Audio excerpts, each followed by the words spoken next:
Hello, you're watching World Talks on TVP World. My name is Sascha Fahrbach.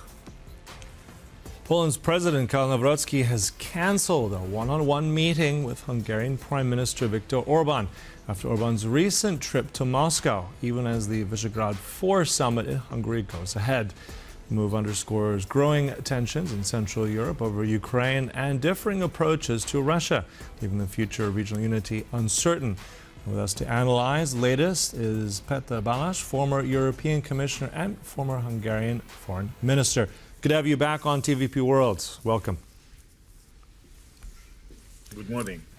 I want to start with asking you, of this cancellation, how do we interpret this? Is this just a minor, let's say, appearance? Is this something more serious behind it? How do we interpret this?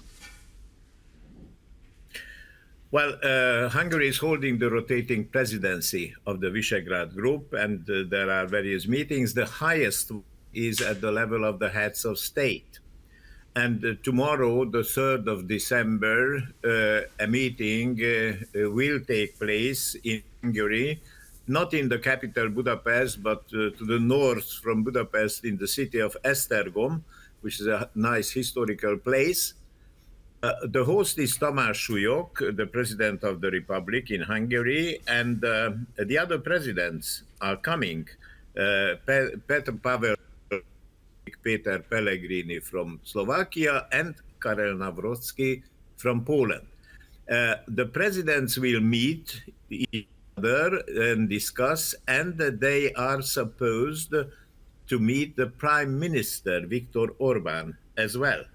However, Polish President Karol Nawrocki has cancelled, as you have mentioned, this meeting, and the reason is the recent visit of Viktor Orbán to Moscow.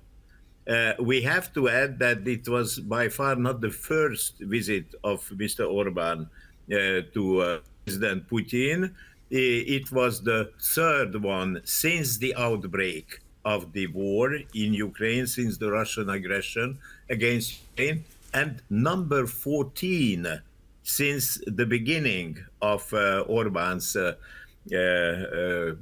position as Prime Minister. So visibly, it was too much for President Nawrocki. He didn't want to meet the person who was shaking hand with President Putin, and he cancelled, and the visit was cut very short. He will to Esztergom to meet the other presidents and then leave Hungary. Mm-hmm. All right. On that as well, I mean, the Hungarian media is also picking up on this. I just want to share with you one of the dailies. I believe it comes from yesterday's Nepsava, I believe it's called, and the line goes something along the lines of, the great revival of the Polish-Hungarian alliance has been cancelled. Now, we're obviously referencing this to the cancellation of the meeting. How do you characterize that line? Do you agree or disagree with that? Well, there were some tensions since the return of Tusk to the government of Poland, because Orbán and Tusk are not representing the same political line. However, there were some hopes also expressed by Viktor Orbán himself when President Nawrocki was elected in Poland. He expressed some political sympathy, and he told that now there will be a revival of the Polish-Hungarian traditional friendship. And this is now cancelled or postponed because of the very close relationship of the Hungarian government to Russia. Mm-hmm. Now, at the same time, if we look at historically, though, I mean, that relationship between Hungary and Poland has been a very long one.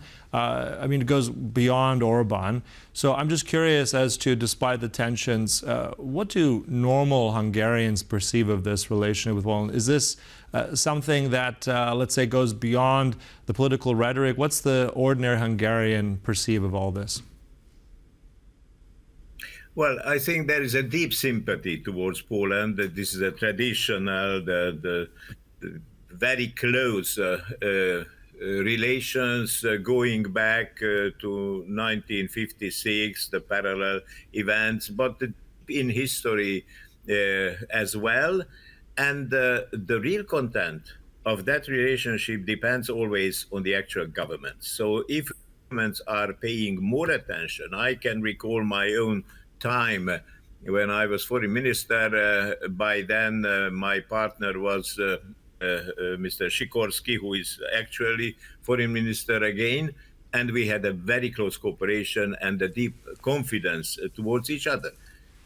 Governments come and go and change, but the relationship remains. And I would add that also the whole Visegrád is a durable framework, because it has been there since 1991 with changing governments in all the four countries, and it has still survived because we are building a kind of a geographical unit, the four Visegrád countries, and a very deep political and historical relationship. Mm-hmm.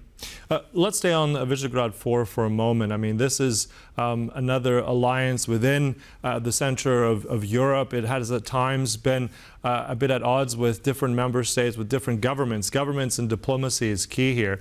So on what level are we now? I mean, sometimes we hear the phrase it's now V2 or V3, V4. It is four nations. So with this latest development, with what Nawrocki has done and canceled this particular bilateral meeting with Orbán, where does this leave the rest of the relationship within the Visegrád Four? I think there is a rather deep division, and the main reason is the relationship to Russia and to the war in Ukraine. Because it's very clear that the Orbán government is the closest to Moscow. Then the actual Slovak government with Mr. Fico is at a halfway, I would say, expressing some sympathy, going to Moscow as well, but voting in the EU the sanctions against Russia.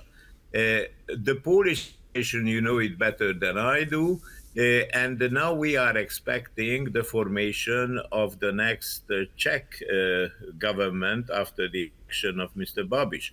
So there will be a new setup, and the four governments will decide with each other or without each other their line to be followed.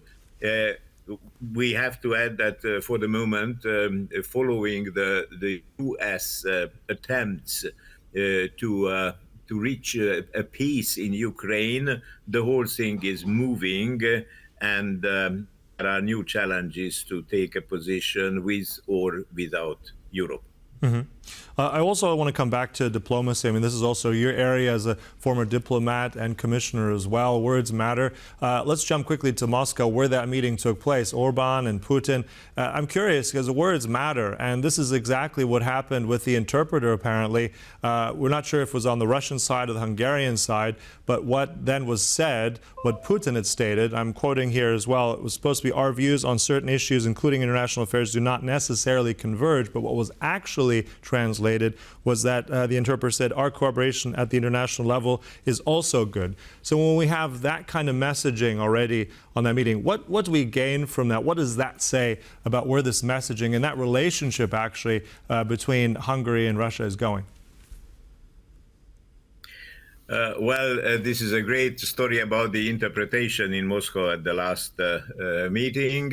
In fact, the interpreter, who is one of the best in Hungary, she was born in the Soviet Union and speaks both Russian and Ukrainian.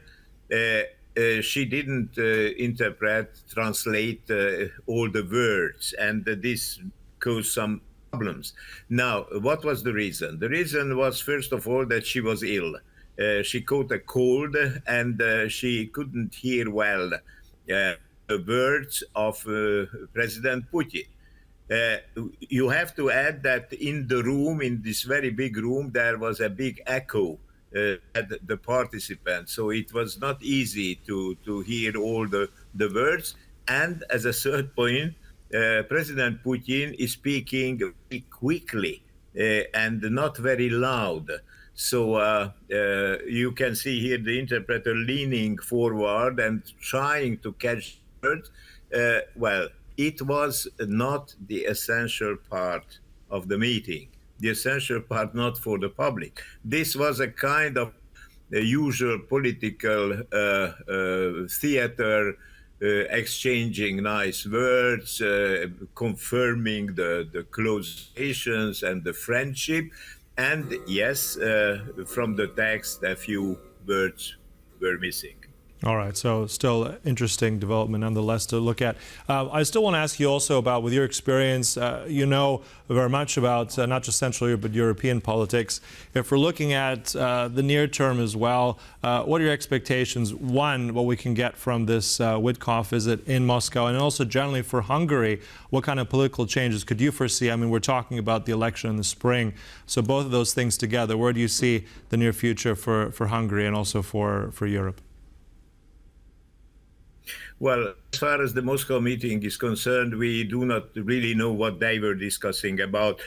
Most probably, the Lukoil companies in Serbia, in Romania, and in Bulgaria, a kind of a takeover by the Hungarian company MOL in order to escape the secondary sanctions of the United States. This is one point.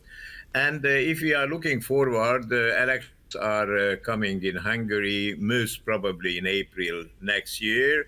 And there is an increased atmosphere of campaign in Hungary because for the first time since 16 years, Mr. Orbán has a real challenger, a new political party with a new face, a new leader in the person of Péter Balázs.